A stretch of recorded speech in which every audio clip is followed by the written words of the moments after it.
Assalamualaikum warahmatullahi wabarakatuh. Nama saya Fahrul Hulalata. Halo, nama saya Oviana. Halo, nama saya Herini Sapulhulawa. Halo, saya Indra. Jadi pada kesempatan kali ini kami akan membuat tutorial membuat infografis. Oke, langsung saja kita akan mulai.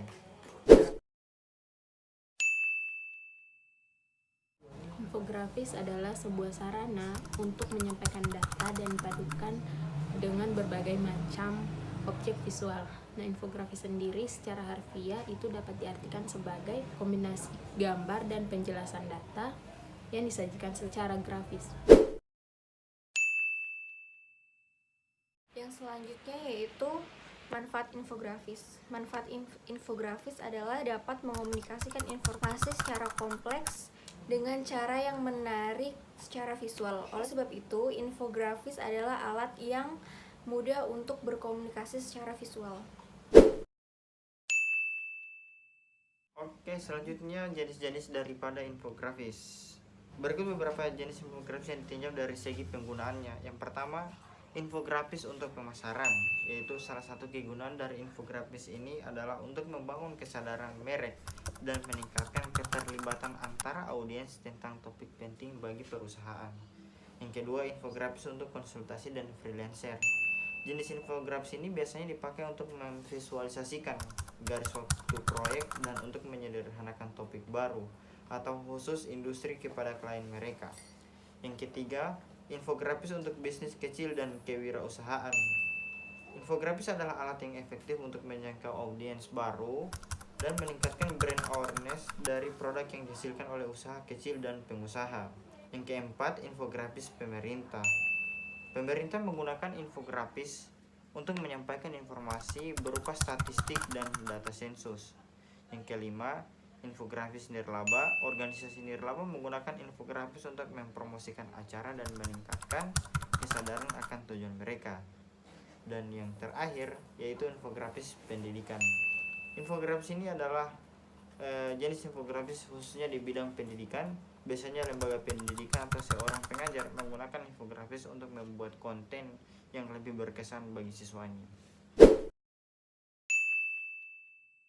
Baik, teman-teman.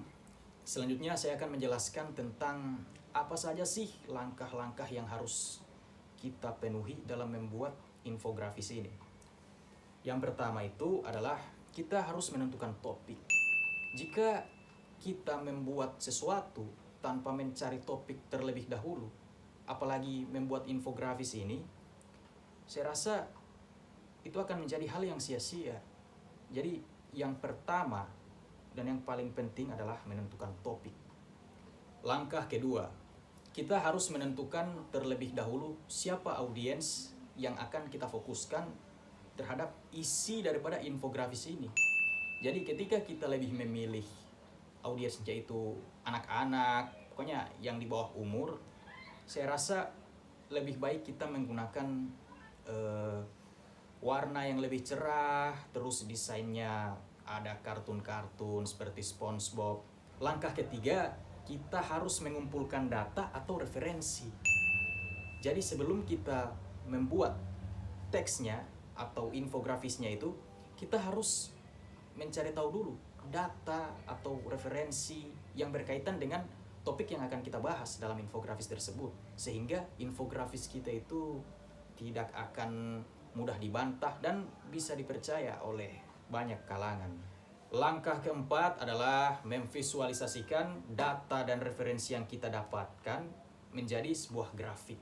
Jadi kita harus memindahkan atau mentransfer data tersebut yang berbentuk teks ke dalam bentuk grafik agar lebih mudah dipahami dan ya sesuai lah infografik kan.